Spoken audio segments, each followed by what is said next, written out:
एक आदमी पहली बार बिना अंडरवियर पहने पहाड़ पर लकड़ी काटने गया। वहां उसे जमीन पर सिकुड़ा हुआ एक घायल बंदर मिला। जब उसने उस बंदर को देखा तो उसे लगा जैसे वो उसके अजन्मे बच्चे जैसा है। इसलिए वह उसे घर ले आया और बहुत प्यार से उसकी देखभाल करने लगा। लेकिन उस समय आदमी को यह नहीं पता था कि जिस बंदर को वह उठा लाया है वह कोई साधारण बंदर नहीं बल्कि लाभ और धन लाने वाला दिव्य बंदर है।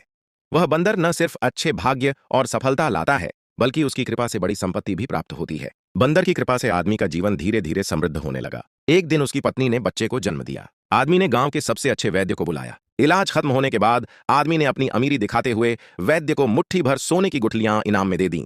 मगर आदमी नहीं जानता था कि यही उसकी जिंदगी की सबसे बड़ी गलती बन जाएगी। गांव लौटकर उस वैद्य ने गांव के प्रधान से मिलकर साजिश रची। दोनों ने कुछ गुंडों को इकट्ठा किया और आदमी के घर पर धावा बोल दिया। जब प्रधान ने देखा कि आदमी किसी भी तरह झुकने को तैयार नहीं है तो वह गुस्से से भर गया और उसने छुरा घोंपकर आदमी की हत्या कर दी। इतना ही नहीं, उसने घर के एक छोटे से कीड़े तक को नहीं छोड़ा। लेकिन यह पूरा दृश्य उस दिव्य बंदर ने देख लिया जो शव की तलाश में घर लौटा था। अगले ही दिन पूरे गांव में खबर फैल गई कि बंदर ने वैद्य और उसके पूरे परिवार की हत्या कर दी। गांव वाले डर गए कि कहीं वे भी इसकी चपेट में ना आ जाए।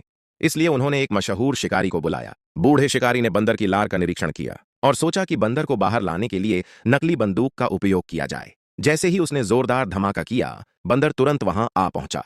अपने दुश्मन को देखकर बंदर के गुस्से की आग भड़क उठी और वह सीधा प्रधान पर झपट पड़ा। लेकिन अचानक आसमान से उतरी एक लकड़ी की जादुई पिंजरे ने उसे कैद कर लिया। जैसे ही गांव वाले बंदर को मारने की तैयारी करने लगे, बूढ़े शिकारी ने उसकी आंखों में सच्चाई देख ली। असल में प्रधान और वैद्य ने आदमी की संपत्ति हथियाने के लिए उसके पूरे परिवार की हत्या की थी। लेकिन प्रधान अब भी झूठ बोल रहा था कि यह सब गांव के गुंडों का काम है, उसका इससे कोई लेना देना नहीं। यह सुनते ही बंदर भड़क उठा।